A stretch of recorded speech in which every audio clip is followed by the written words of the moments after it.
So hello friends and welcome back to the lectures. I know there has been some sort of a delay in presenting these things, meaning from lectures between lecture 5 and lecture 6, 7 and perhaps 8 and 9. But what we'll try to do is we'll try to make up this ones uh, in the coming days actually. So I'm sorry for the delay actually. I have been a little bit unwell and so we lost a couple of weeks. Now coming back, I know these are difficult times for all of you, but yeah, so I know actually, yes. So let's come back to uh,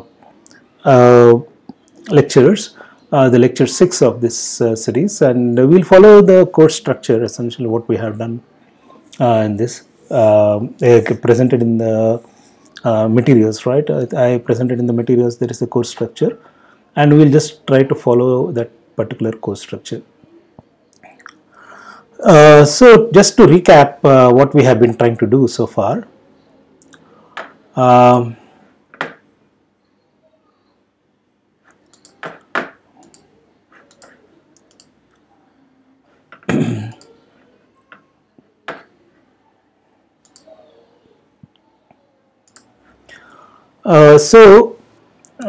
what we have been doing so far is in the last 4 and 5 lectures trying to construct matrix elements, or how to calculate the various rates, the cross sections and decay rates for these particles.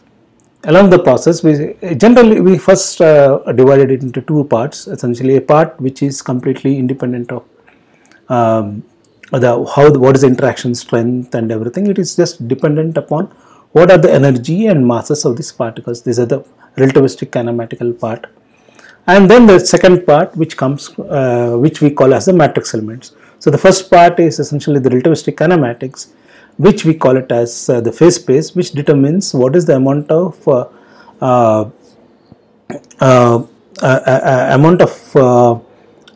quote unquote space, or which determines what is this, whether this particular reaction happens or not, given the masses and the energies of the particles, period, nothing else. No other information is required. How they interact, what is the interaction strength, nothing else.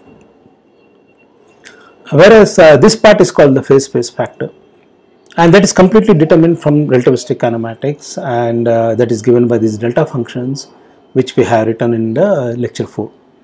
In lecture 5, we started looking at matrix elements. Matrix elements are essentially telling you how particles interact with each other. So this part is essentially determined by, say for example, whether the particle is interacting electromagnetically or weak interactions, whatever interactions we have, or by Yukawa interaction, whatever be the interaction. And if it interacts, so how do you estimate the probability of this interaction taking place, and how do you estimate the cross section or amplitudes? Now, when we did that, we said that this matrix elements are written in terms of something called the S matrix, where there are some free particle states which come together and essentially interact at a very small distances essentially. So these are they can be treated as free particles. They don't actually see any interactions, but when they come to the center of the interaction, just about when these particles are going to be colliding or when they're going to decay or something, around that time they actually see only those particular points, they actually see the interactions. That's the basic philosophical structure, if you want, of the S matrix, that these are essentially free particles, and they come and interact, and this interaction strength is given by some perturbative elements, as we'll see, determined by the Lagrangian.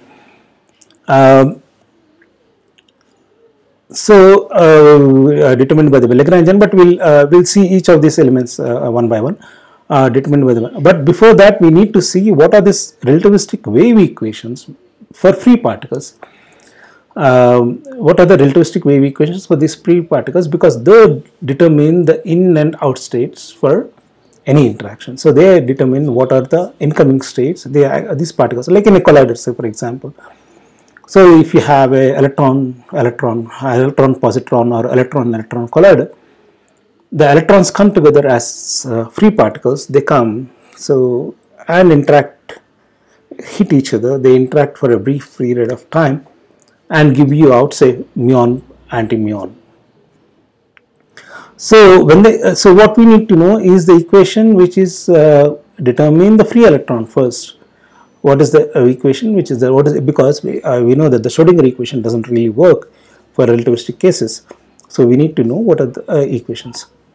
So now then when we did that, when we said that, okay,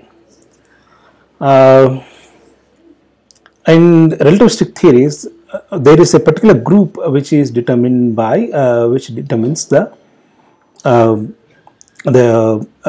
transformations, which are called the Lorentz transformation, and the Lorentz transformation group is the Lorentz group, which has a group theory name SO31, special orthogonal group of 4 dimensions with a metric which has a minus sign, so it is SO31.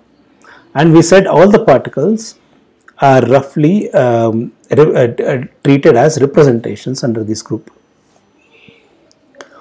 So we said that spin 0 acts like a scalar. So under Lorentz transformation, it transforms like a scalar. Spin 1 transforms exactly like a Lorentz vector.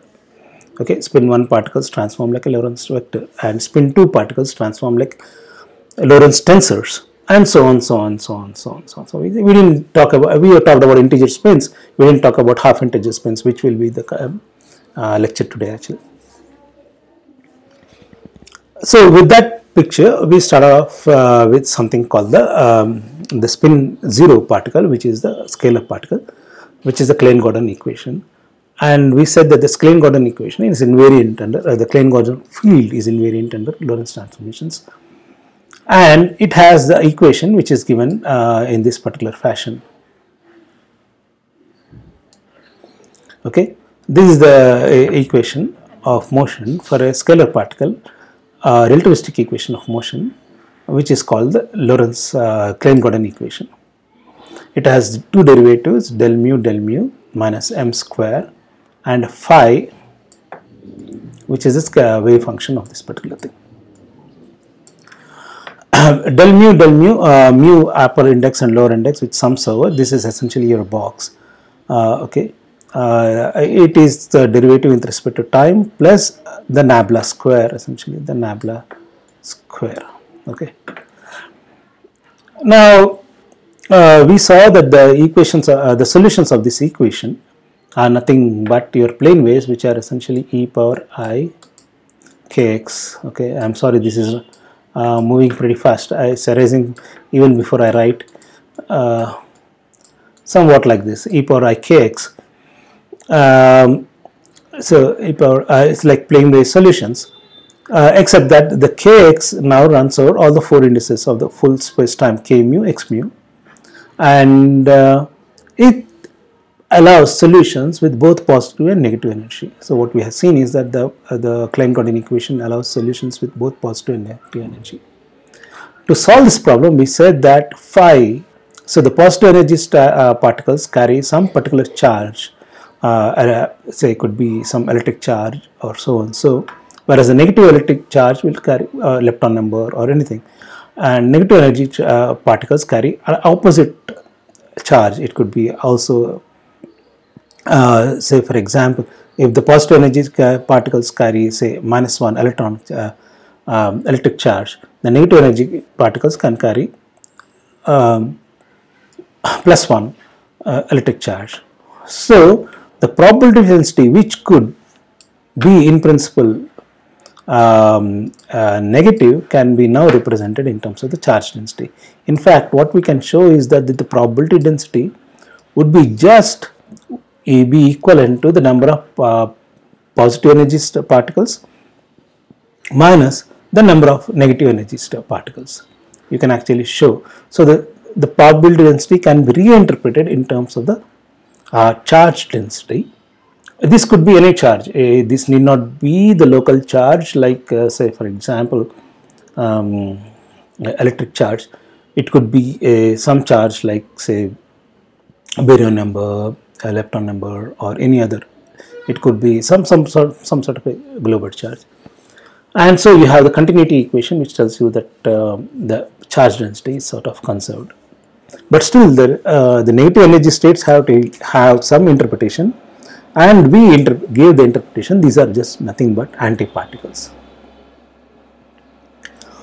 These are nothing but antiparticles. Now, when we derived this equation of motion, of the Klein-Gaussian equation of motion, we started with E square is equal to P square plus M square, right? We started with P square is equal to P square plus M square.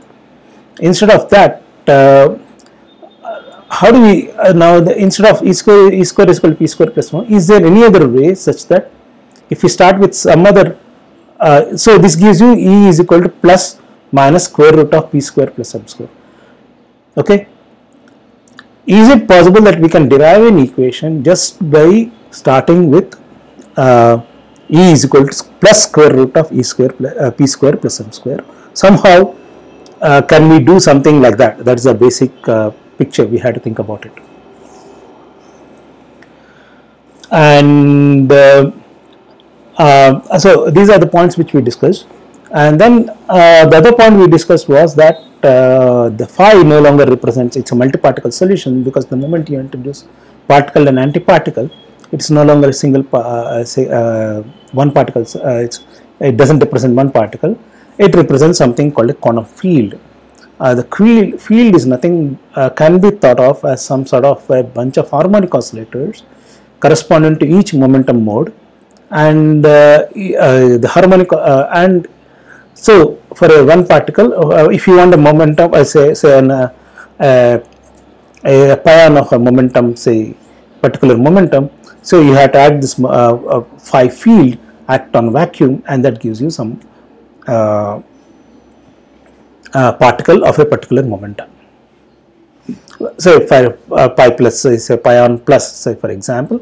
So if you want to act, you act phi plus acting on pi plus. If you want a pion with a positive charge, act phi field on vacua, then it creates a pion of a positive charge. On the other hand, if you act phi star on the vacua, it gives you pi minus, essentially, which is a pion with a negative charge. Now, what is vacuum? Vacuum is nothing but the lowest energy state. So this the entire quantum field is considered as a bunch of harmonic oscillators, and the vacuum is essentially the combination of all this, the ground state of all the harmonic oscillators. You can think of that as a vacuum, as the ground state of all these harmonic oscillators which we represented the field with, actually.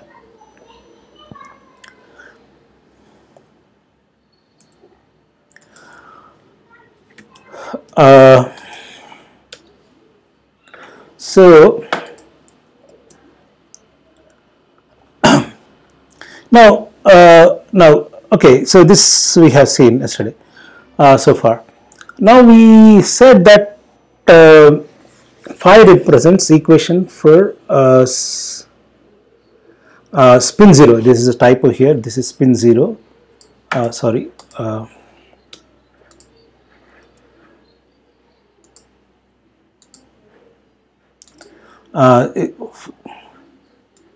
This should be a spin 0 particles from representation theory. Representation theory means nothing but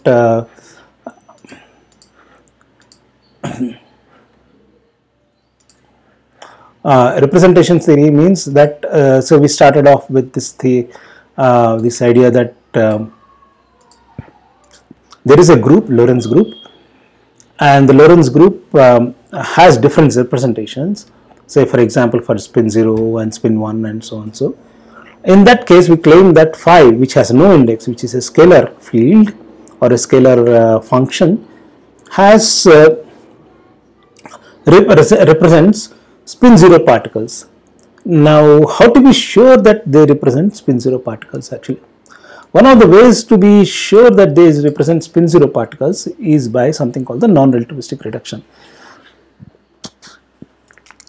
So spin zero essentially means scalars.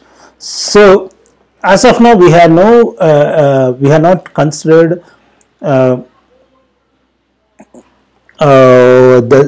meaning we have not said anything about the spin of the particles. In representation theory, actually, what happens is the actual all the particles are represented not in terms of actually the Lorentz group, but in terms of something called the Poincare group. In Poincare group, all the particles are labeled depending upon their masses and the spins of these particles. We won't be dealing, we won't be doing the full Poincare group and representation theory, but it can be shown that depending upon the spin of the particle and their masses, you can classify all possible particles of this nature which are found in nature. Poincare group is Lorentz group plus linear transformations. So the lambda mu nu which I introduced you plus a mu nu. A mu nu is nothing but a linear transformation. So lambda mu nu is the Lorentz transformations which I introduced in one of the first lectures, I think, second or third lecture. Now, suppose if I don't know representation theory, suppose I don't know, meaning okay, this is all fine now, that there is some complicated representation theory of not just the Lorentz group but also the Poincare group. How do you know that this particular equation of motion which I have written, the Klein-Gordon equation of motion, represents a theory of scalar particles? One of the methods is actually to look, if you look at the non-relativistic reduction of this particular equation. So the basic idea is that in this way, what we are going to do is, let's go back to, so we wrote this as a relativistic equation. So these are particles which are moving pretty fast. So that means their energies are much heavier than, much faster, meaning higher than their masses. Now go into the extreme limit, the opposite limit, the other extreme limit, in which the mass plays a very important role. So it's the particle is very heavy, and the speed of the particles is not so much. Okay, so this is called the non-relativistic limit. So the speeds of the particles are not so the momentum is very small. So in that case, I can represent the wave function, the solution of the wave function as phi, into a part which is which has very little kinetic energy times e power imt, because E is dominated by, here we have ET, right? So P square is very small, so I can neglect that particular part. Okay, P square m square. Let's take it roughly. It's roughly, the particle is roughly stationary, and m is really very heavy. So m is the dominant part here. So this the plane wave part is or the exponential part, the oscillatory part is just given by this e power imt times a wave function which is which has very limited kinetic energy. So this is a wave function which I call it as small phi. Say, okay. Now let's consider this particular limit. The picture is that so what do I expect? What I want that if I don't consider relativistic mechanics, so I should get back to quantum mechanics essentially. So it's not, so what I'm doing is some sort of I should get back to the relativistic case, non-relativistic case. I should get back to the quantum mechanical picture, not really the relativistic quantum mechanical picture. So I'm moving from a relativistic quantum mechanical picture to all the way down to normal quantum mechanical picture. So let me assume that this my wave function is really not it's not really dynamical. It's very heavy and sort of pretty stationary. With this assumption, I put it back into my equation of motion, which is essentially the Klein-Gordon equation. Now, given that the small part doesn't have really the small phi doesn't have big kinetic energy, so I del phi by del t is very, very small. So E phi is much, much smaller than M phi. The kinetic energy of this small phi part of the wave function is extremely small, and the oscillatory part remains the same. Okay, so this is a basic assumption which follows from the previous statement which I mentioned in the previous slide. Now, so the Klein-Gordon equation contains two derivatives of time and derivatives with respect to space. Okay, the del square term essentially. The derivatives with respect to time, the first derivative you can write it now expanding, putting back this particular function into derivative of time. So it gives me del phi by del t minus I m phi e power minus I m t. So the first term essentially is derivative with respect to phi. The second term essentially is the derivative with respect to the oscillatory part essentially.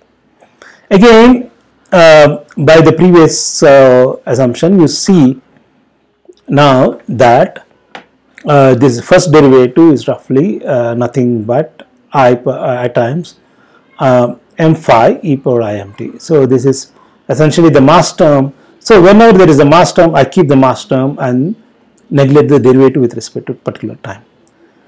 So if you take the second derivative, so the second derivative, I can neglect the second derivative terms of the small phi because it's going to be much smaller, and I end up with this particular set of. So there are four terms if you take the second derivative with respect to say del square phi by del phi t square. Out of the four terms, I am neglecting the second derivative term with respect to the small phi. Okay, the second derivative compared to the mass term. So compared to the mass term. Okay, so under the assumption that E phi is much smaller than M phi, I can neglect the second term. So that will be the smallest term, possible term. I end up having this particular set of relationships.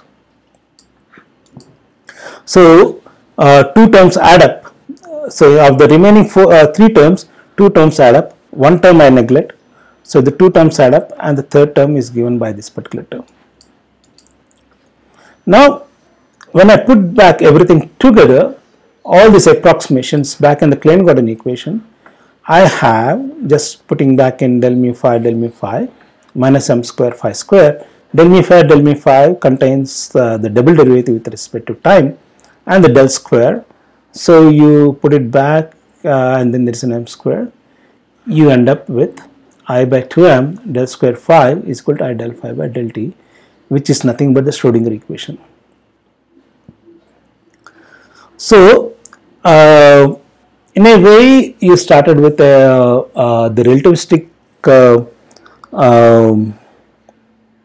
an equation and considered a wave function which is sort of stationary and non-relativistic, and you in this limit you ended up having getting back the Schrodinger equation with absolutely that's it, nothing else. You don't have no Pauli term. So the Schrodinger equation, as you know very well in quantum mechanics, doesn't have spin. If you want the spin, you need to add the s dot b term, which is essentially the Pauli term essentially. So you don't have the Pauli term, so this represents particles with no spin.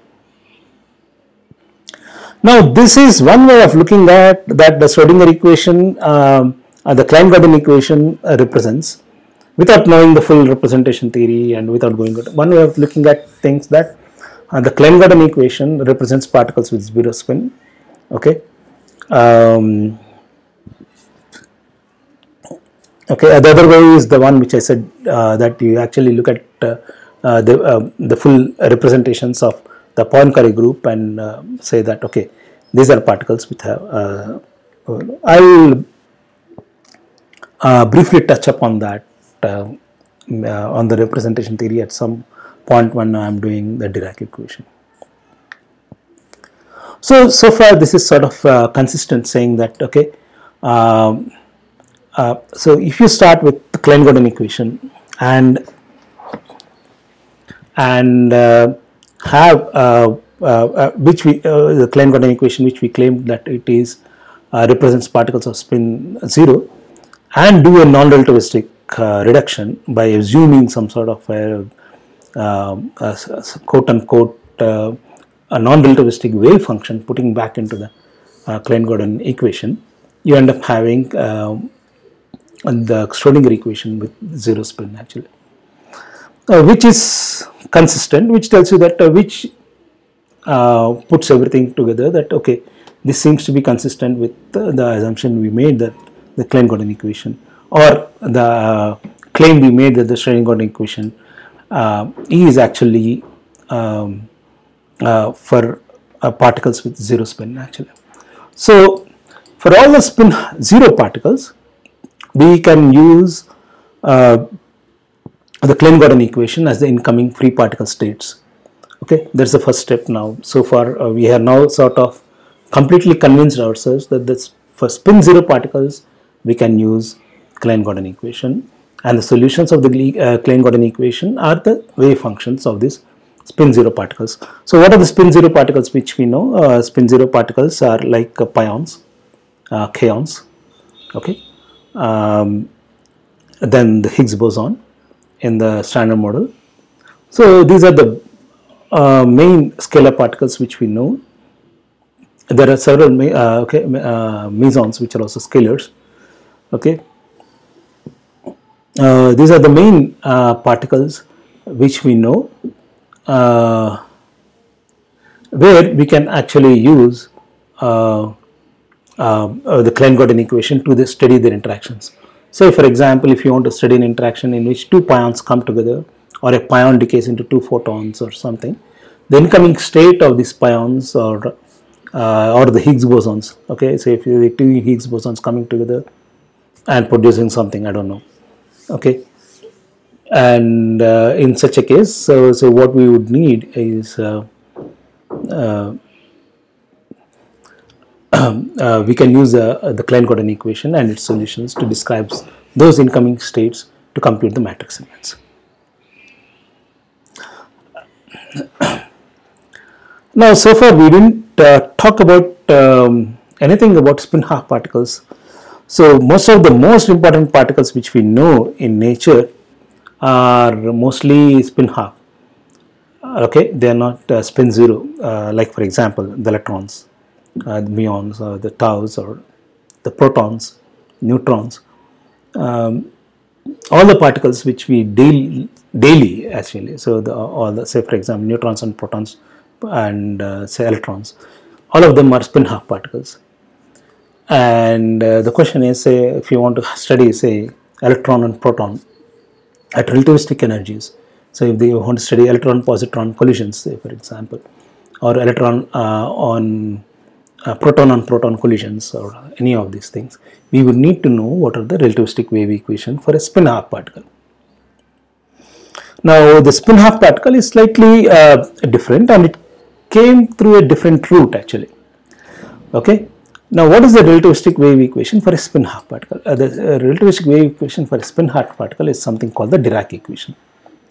So for spin 0 we have the Klein-Gordon equation, and for spin half we have Dirac equation. Now the story goes how Dirac derived his theory is that he was not really happy with the Klein-Gordon equation. Historically, okay, the Dirac equation will be dealt in great detail in relativistic quantum mechanical physics course as well as QFT1 course. But since we are in a slightly overview course, we can talk a little bit more about the story. So the story goes that he was not really happy about two things about the Klein-Gordon equation. First of all, the presence of the negative energy states. Secondly, the possibility of having negative charge densities. At that time, that interpretation was not completely known, so he was not really happy with the negative probability densities. So he felt that the equation should give you what it is correct. So he believed in some sort of a mathematical the accuracy or mathematical beauty in which the equation should give you the complete physics very well actually. Okay, so he was trying to strive for such an equation.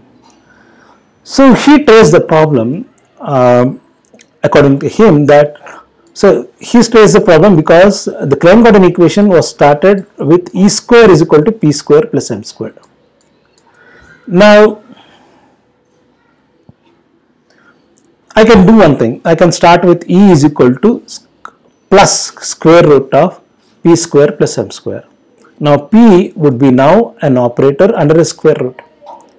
P would be I del H cross del, say for example, under a square root. Now if you expand the square root, it will be an infinite series, and that operator with an infinite series. So it is taking the square root is not really an option. So it will lead to more inconsistencies rather than consistency, because it's heavier and heavier, larger and larger and number of derivatives essentially. So that was not the option. So he was thinking how to start off with it. So what this is what I was saying, that we started normally the Klein-Gordon equation derivation with E square is equal to P square plus M square. But suppose if I start with say one particular function, say for example, or one particular positive sign, so I neglect the negative sign. Okay, I neglect the negative sign. So the basic idea is that if I start with this particular case, if I start with this, I am getting both the signs under the square root. No, for example, I am getting E is equal to positive energy as well as negative energy. Now suppose instead of that, I just neglect this negative energy and start with E is equal to plus square root of this, and I put E is equal to IH cross del by del t, and here I could put IH cross del square. Now M. Now how do I treat this square root? This square root is a big problem actually, because then if I put an operator for P, this would be a big problem. If I expand it, it leads to infinite series of derivatives. Okay, this could create a problem. With this, so what he decided was that okay, let me assume, so forget about the square root and everything. He made a huge leap in this particular relation. So what he said was that, okay, let me forget the square root, but instead let me assume that there exist some other factors, okay, which give me a linear relation. So E is equal to P plus beta, but there are these mathematical entries which are multiplying alpha, which are multiplying P and M. Okay, there are these mathematical entries which are multiply P and M, such that these alpha and beta are such that they still satisfy E square is equal to P square plus M square, whereas without the square root, the E is equal to alpha bar by times P bar plus beta plus M. So what he thought, that this alpha and beta could be some matrices multiplying the operators, say P bar and mass M, such that linearly without the square root there exists a relation like E is equal to alpha bar but P bar plus beta M. There should be some such relation, but quadratically when you square this, it gives you back this relation. When you square this particular thing, it gives you back E square is equal to P square plus M square. This is the first set of the assumption, which this is the most crucial assumption. Okay, and this is the starting point actually of what. So what he assumed was a linear dispersion relation with no square root, nothing. But now, for instead of not having, for the purpose of not having the square roots, he had to incorporate some mathematical entries, alphas and betas, or some matrices which multiply these operators. This is nothing but your Dirac-Hamiltonian. This is nothing but your Dirac-Hamiltonian. The moment you write it in terms of your in terms of your operators. So this is nothing but your Hamilton H, and this is your momentum. And now the question, if this entire program would now be successful if we can find a solution for alpha and beta. Say for example, if there exists some solutions alpha and beta such that this is true. To expand it further, just to expand this Dirac Hamiltonian, alpha bar are three matrices. So alpha x, px, alpha y, py, alpha z, pz. And then there is one matrix which multiplies m. Okay. Now, so now if you think in terms of operators, E is nothing but the Hamiltonian. A little bit. Let me just spend one more minute on this before thinking for moving further. E is one operator which is just the Hamiltonian operator. P is your momentum operator. Forget about the other. We will come to the them. Okay. So this is also the momentum operator. This is momentum operator. So this is also something which multiplies the momentum operator. So this is also an operator. Can be thought of some alpha. Can be thought of some sort of an operator. And beta can also be thought of some sort of an operator. So together they become some sort of an operator. So mass is typically not considered as an operator. Okay, mass is typically not considered as, it's just some sort of a constant.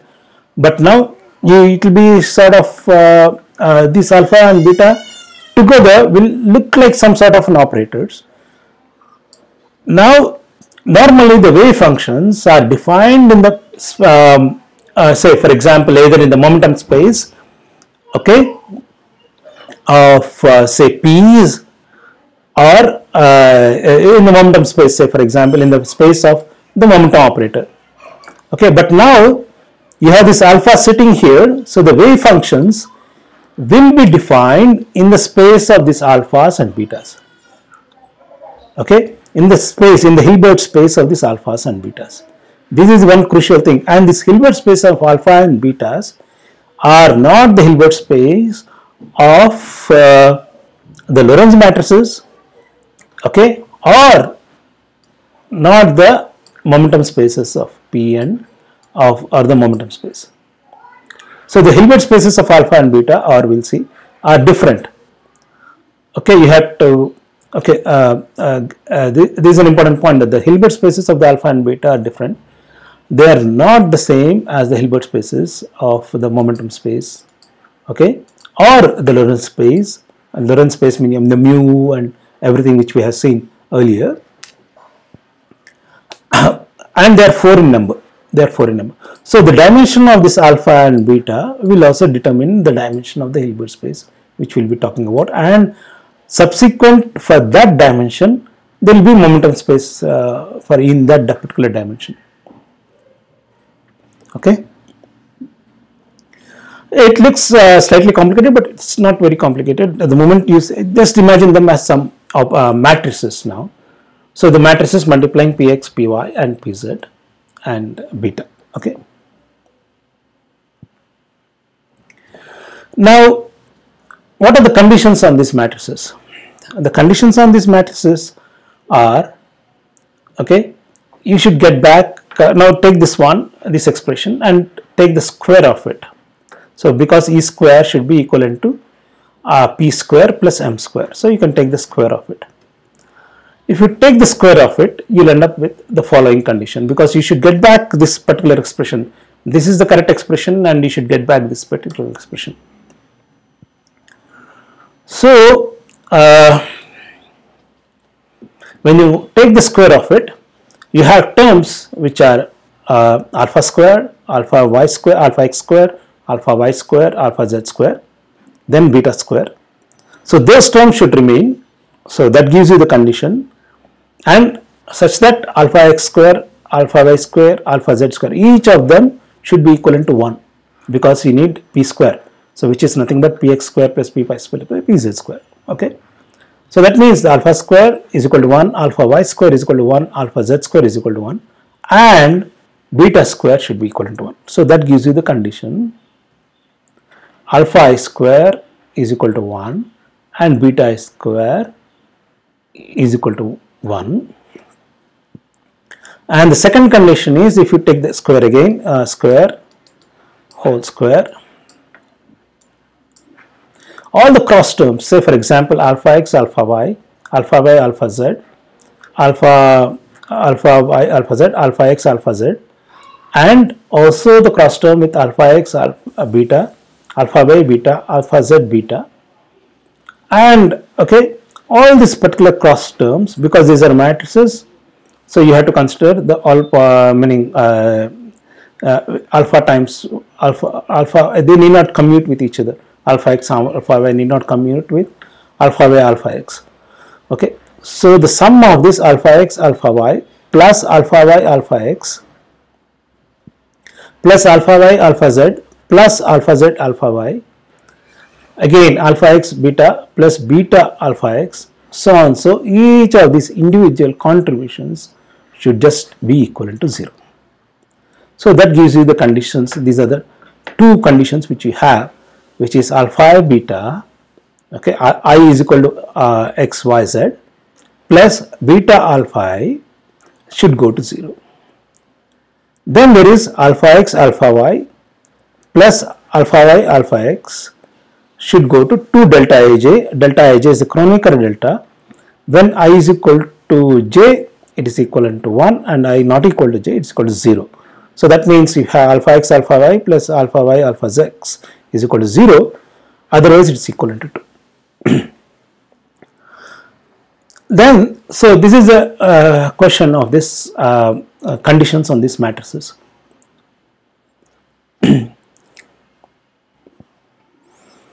Now you had to look for solutions. Now this looks okay. This looks these are the bunch of matrices, and so these are the bunch of conditions. So we need to find matrices which satisfy these conditions.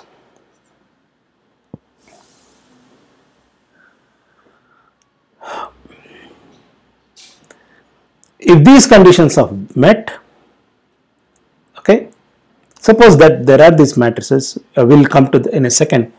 If these conditions are met, we have then E is equal to I del by del t and P is equal to minus I del, and you end up having this equation, which is the Dirac equation. So this is nothing but your definition of the Dirac equation. We will write in a much simpler fashion in a second, but this is one of the first equations, one of the first forms of the Dirac equation.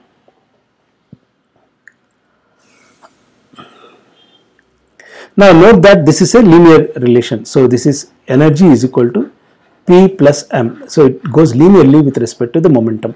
So energy normally E square is equal to P square plus M square is a dispersion relation of relativistic particles. But in Dirac equation it goes as E is equal to P plus M. But multiplied by alpha and beta. Otherwise this is not possible. Note that it is not possible unless you multiply with alpha and beta. Now we have to look for solutions for alpha and beta. Okay, anyway we said that we'll assume that to be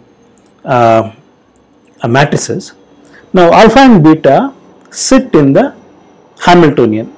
Okay, the Dirac Hamiltonian is given by H Hamiltonian is equal to alpha bar dot p, which we just said, and beta times m.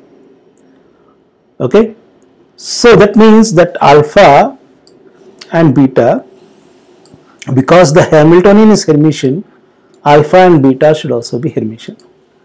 Alpha and beta are also Hermitian.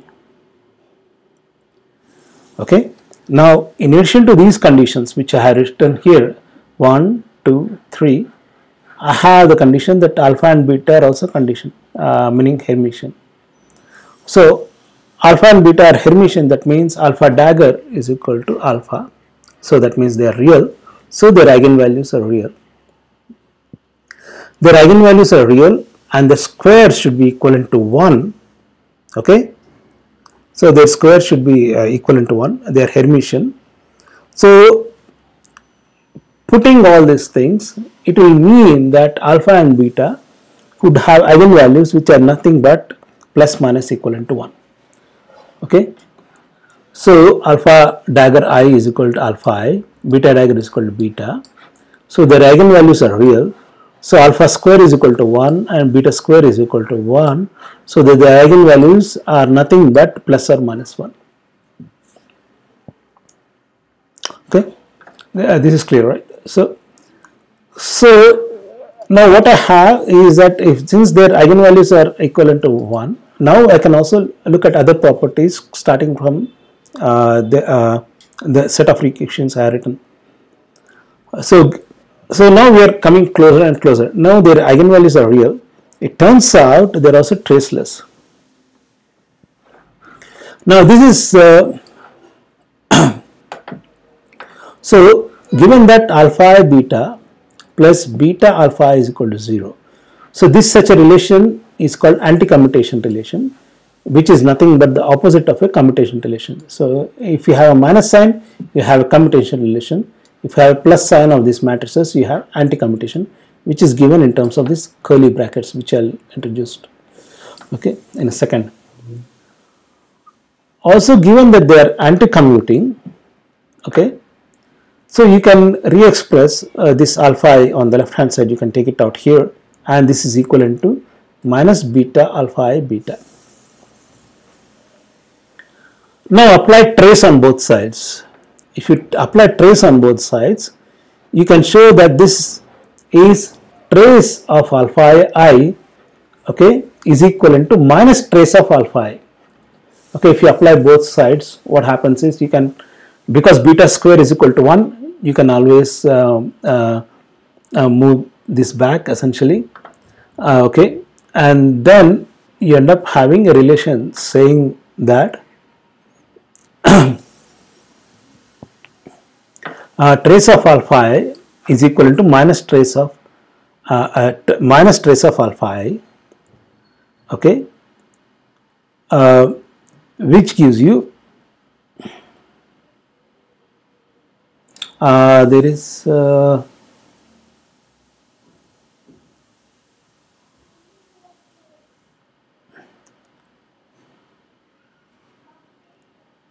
yeah, if you apply a trace of alpha I, you will get a minus sign of the trace of alpha I.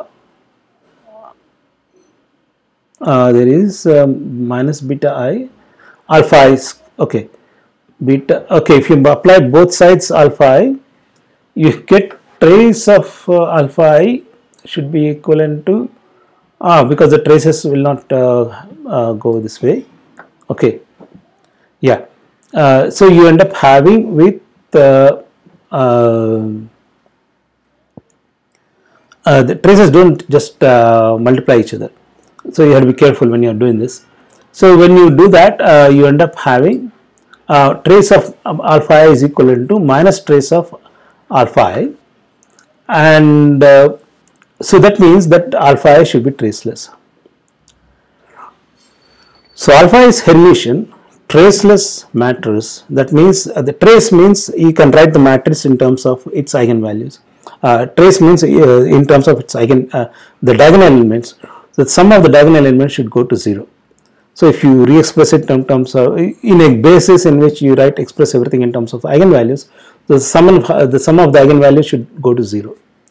Okay, because the trace is equivalent to the sum of the eigenvalues of the matrix. So this gives you the condition that the matrices alpha and beta should be even dimensional. They cannot be odd dimensional. Like they cannot be dimension 3, they cannot be dimension 5, or so on so. But they can be dimensions like 2, 4, 6, 8, so on, so on, so. And with these conditions, you have the summary of the conditions would be they should be Hermitian, their eigenvalue should be plus minus 1, they should be traceless, and they should anti-commute. So these are the, so, and these, how many matrices which satisfy these conditions? there should be 4 set of matrices which satisfies. So these 4 we are looking for 4 matrices which satisfy this bunch of conditions now.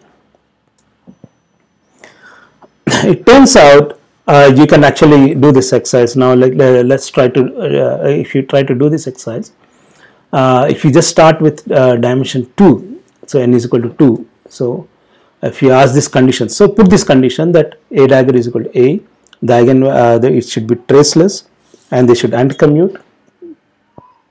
And if you look at all possible operators or matrices which can give you this particular thing, for n is equal to 2, you only end up with only 3 set of independent matrices. Remember, these should be independent matrices. So you only have, for n is equal to 2, only 3 possibilities which are essentially your Pauli matrices given here essentially. So for n is equal to 2, you have sigma x is equal to 0, 1, 1, 0, sigma y is equal to 0, minus I 0, sigma z is equal to 1, 0, 0, minus 1. But for n is equal to 2, you don't really have 4 independent matrices, you only have 3 independent matrices. So we need the 4th one. So how do you construct? So we need to go for n is equal to 2 is not the solution. So we need to go for n is equal to 4. The next possibility, as I said, this should be just not even dimensional matrices because they are traceless. It's possible even for odd dimensional, but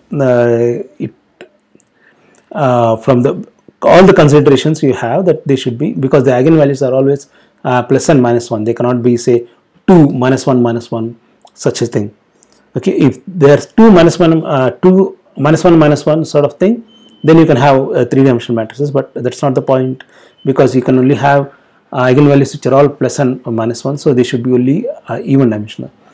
So with these conditions, you end up you have to go to n is equal to 4. So for n is equal to 4, we can really construct the first set of alpha and beta matrices which give the solutions. Alpha I is equal to 0, sigma I is your Pauli matrices, and 0, and beta is equal to the unity matrix 1, 0, 0, minus 1. So this has all the properties which require to give you starting from which we listed above. So all the conditions which are satisfied, essentially they are anti-commuting, they are traceless, and all the other things essentially. So okay.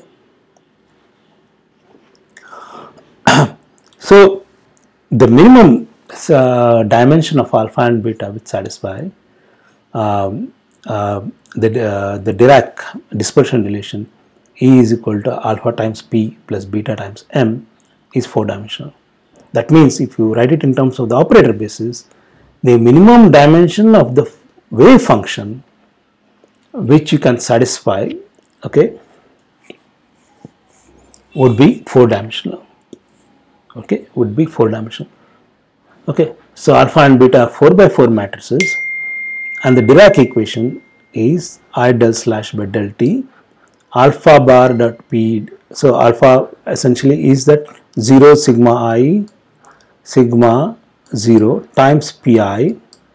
Okay, so it's sigma dot p times sigma dot p here, and 0 on 0 here, and beta m is equal to m minus m.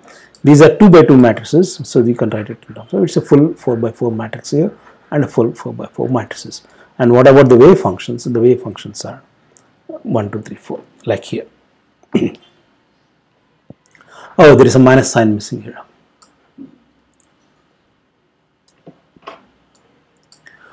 Okay.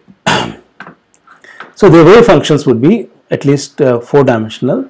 So we can write it in terms of 4 components: psi 1, psi 2, psi 3, psi 4. So there is a 4-dimensional column vector. So the wave function should be 4-dimensional column vectors, and they give you sigma bar dot p, sigma bar dot t times. So 1, and there is a minus sign missing here. 1 minus 1 times m, psi 1, psi 2, psi 3, psi 4. These wave functions have a special name. These are called spinors. I'll tell you maybe in the next lecture why these are called spinors. They also form representations of the Lorentz group, but in a slightly different fashion compared to what we know. So these are called spinors, and now you see that these are 4 times 1. Okay, these are 4-dimensional wave functions. Now there is a more convenient way, because the mass is multiplying here a matrix here. So typically we wouldn't want that to happen.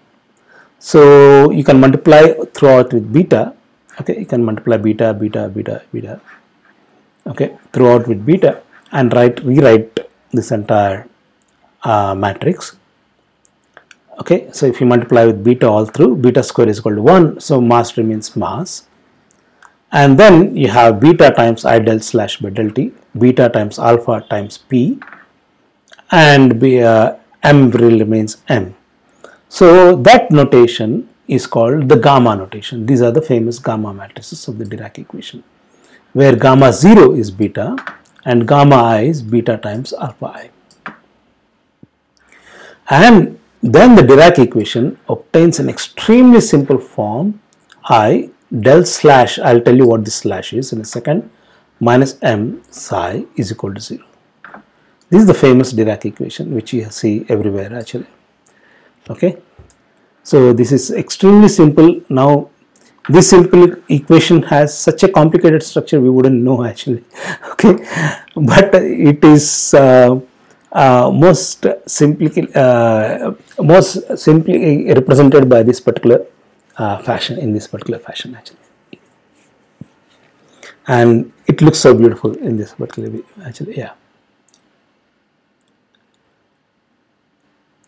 So what is del slash? Slash essentially is that whenever you multiply something with a gamma matrix, you call it as a slash. Say for example, any vector, any Lorentz vector which has a mu index can be multiplied with a gamma matrices. So what is the basic idea is now that I give gamma matrices to almost like a you represent the gamma, all the 4 matrices of the gamma, which are 4 by 4 matrices, which as we've seen, because gamma I is beta times alpha I, gamma 0 is nothing but beta. Okay, all these 4 I represent it in terms of a Lorentz vector. Okay, and I give it as a Vindex. So I represent it in terms of a Lorentz vector. So gamma 0 and gamma I, gamma mu and gamma up index and low index. I think we'll do it perhaps in a great detail in the next class. A little bit of the gamma algebra. So this gamma 0 and gamma I will come to that in a second actually. These are your Lorentz vector. So if you contract any Lorentz vector with a gamma matrices, okay, if you contract any Lorentz vector with a gamma matrices, you can represent it with a slash. Okay, this is the slash essentially. Okay, del mu gamma mu is equal. So you can have, say for example, another Lorentz vector is p mu. So p mu gamma mu would be p slash. So the momentum space representation of the Dirac equation is I p slash minus m. That's it. I p slash minus m. Now represented in terms of this gamma matrices, gamma I is anti-Hermitian. So because it contains beta times alpha, both independently beta and alpha are Hermitian, but beta alpha I is anti-Hermitian. So there is a minus sign coming into the picture,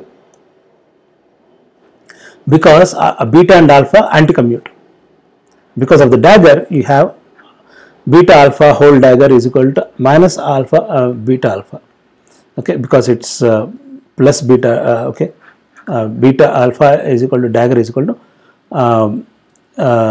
alpha beta. Okay, dagger same, but alpha beta is equal to minus beta alpha. So that's the reason there is the gamma I becomes anti-Hermitian, and gamma 0 is Hermitian because it's just beta. And all the properties of alpha and beta and everything what we have seen, the tracelessness, everything can be just recoded into this one particular equation, which is the anti-commutation of the gamma matrices gamma nu is equal to 2 eta mu nu. Eta mu nu is nothing but your metric tensor. Okay, the metric tensor which we introduced, minus 1, 1, 1, 1 in the special relativity class. So this is the same metric tensor as special relativity, or G mu nu, or whatever you want to call it actually. So the this is the curly brackets which I said I'll introduce to you in a second. These are the curly brackets which represent anti-commutation. So the anti-commutation of gamma nu is equal to 2 eta mu nu. Expanding this is equal to gamma nu is equal to gamma mu is equal to 2 eta mu nu.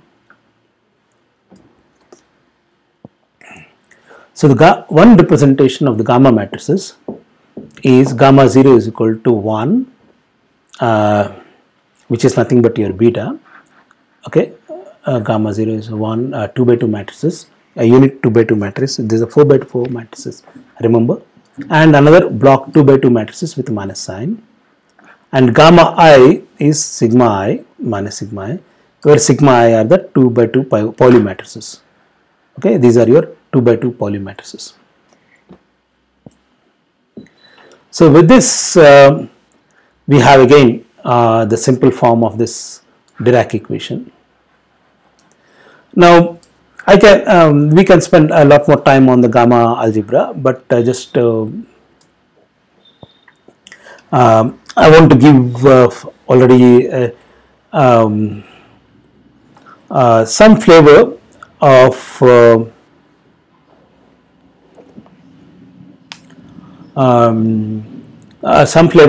what kind of solutions you can get from a Dirac equation.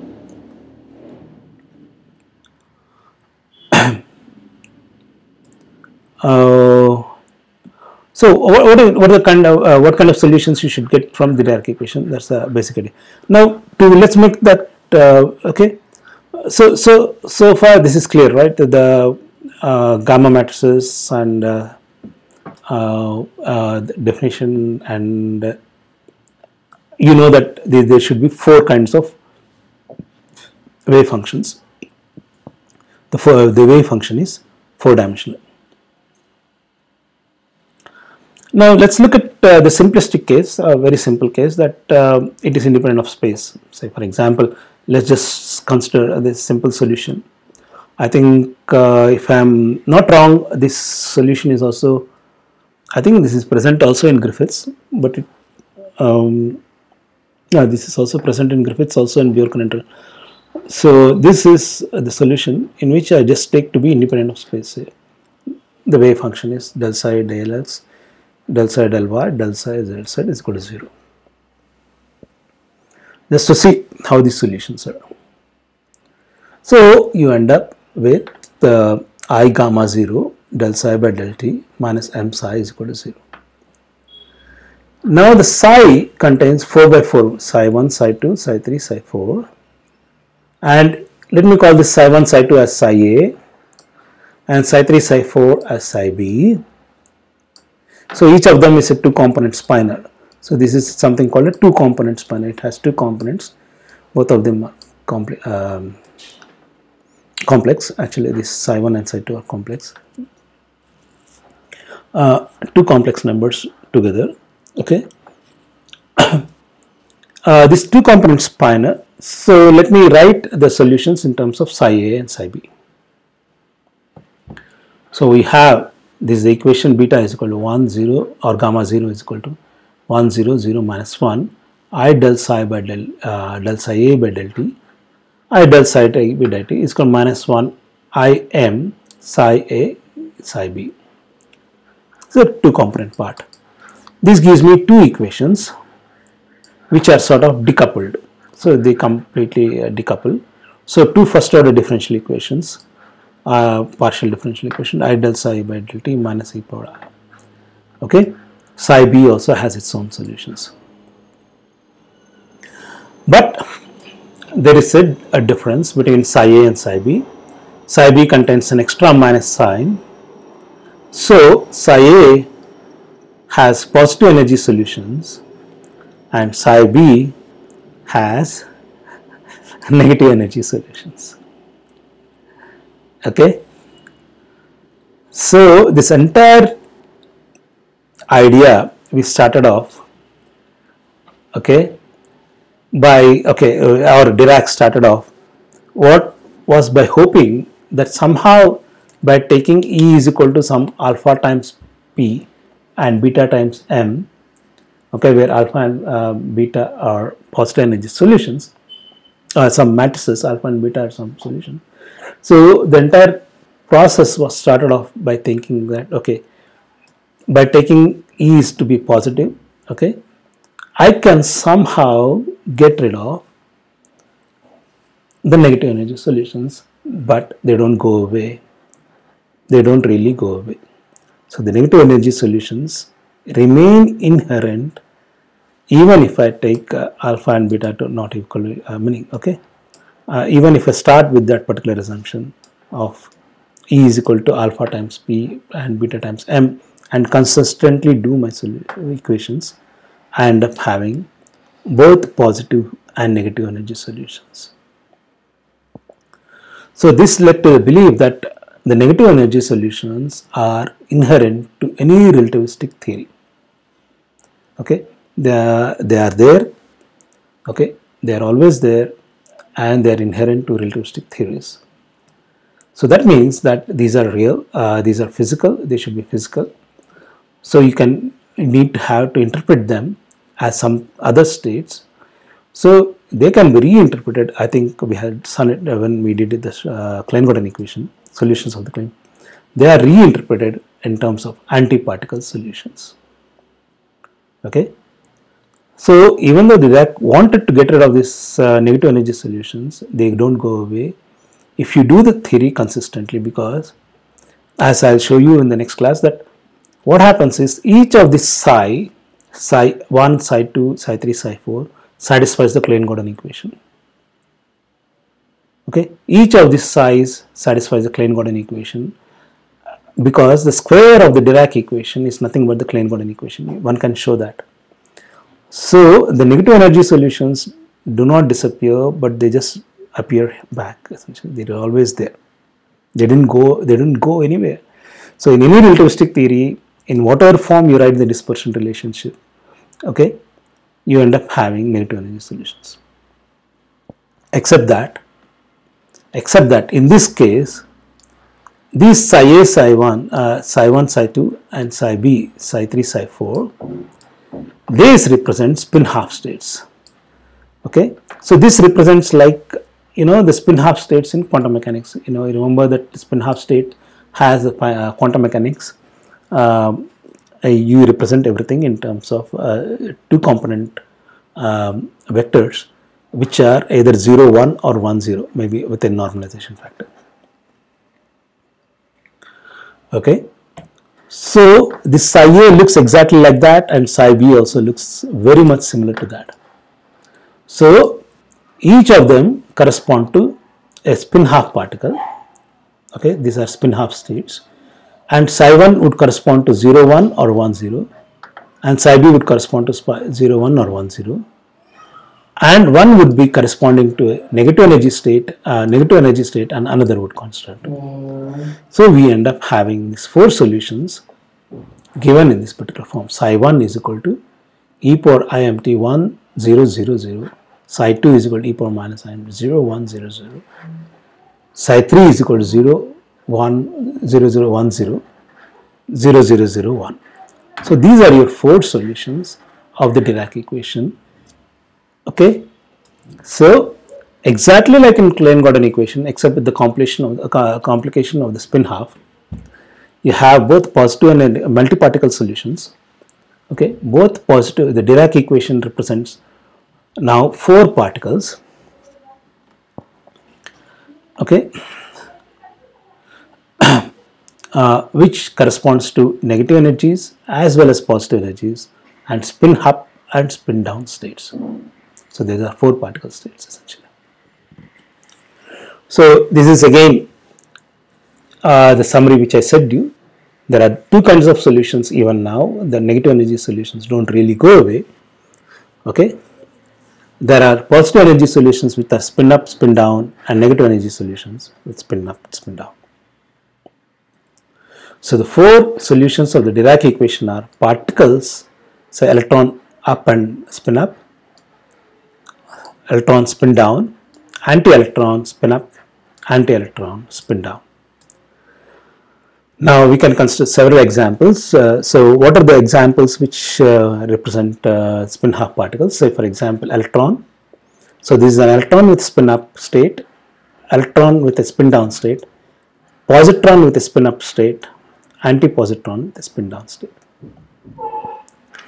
proton with a spin up state, antiproton with a spin up state, antiproton with a spin up state, proton with a spin up state, antiproton with a spin up state, proton with a spin down state, antiproton with a spin down state, muon with a spin down state, anti-muon with a spin down state.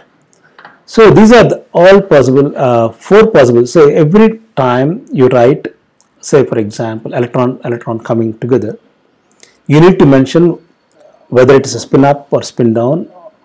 So the Dirac equation treats the spin also as an important thing, whether it is spin up, the orientation, or spin down, or it could be any spin. Both the spins are possible, whether it's a particle or an antiparticle. You have to consider it altogether. So all these four states are considered when two electrons are coming and hitting, say, and producing two muons. Okay. So what we have seen so far in this lecture are how to write the Dirac equation for the first time, and then I didn't tell you many details of the Dirac equation, but we just wrote down what are the alpha and beta matrices, what are the gamma matrices, okay, and then we wrote down for the first time the Dirac equation, and then we looked at the first possible simplest solutions for the Dirac equation, and from there we have seen that the Dirac equation has four possible solutions: particles and antiparticles, spin ups and spin downs. So it should represent spin half particles. Okay, we will be more concrete when we do the non-relativistic reduction for this particular things for the Dirac equation, and so it actually shows for a spin half particles. That we'll prove it in perhaps in the next lecture. So let's stop here and again meet for the next lecture. Okay, thank you. Yeah.